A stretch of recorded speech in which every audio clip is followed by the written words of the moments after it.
sobrang seloso po kasi kahit maliit na bagay talagang pinapalaki na. Kahit po sa work ko, 'pag may kumakaway sa'kin sa gig, nagagalit siya. Dito po, dalawang malaki tapos maliit po dito na. Kinukuha niya yung buhok ko, parang kinukuha niya tapos ginaganon niya ako habang nagda-drive siya. Humahampas po ako sa salamin ng kotse. May parang dugo po sa loob. Tapos yung dito po, medyo paputok na po kasi napuruhan po yung dito ko.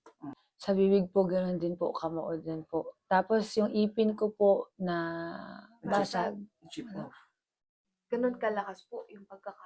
Opo, kaya eto po, nakatahi na po. Mhm. Ang message ko lang po sa kanya, madali lang naman magpatawad Pero yung ginawa niya sa akin, hindi ko makakalimutan yun. Iba yung trauma Ang hirap matulog. Lagi ko naalala yung ginawa niya sa akin. So, gusto ko lang, Jam, harapin mo yung ginawa mo sa akin.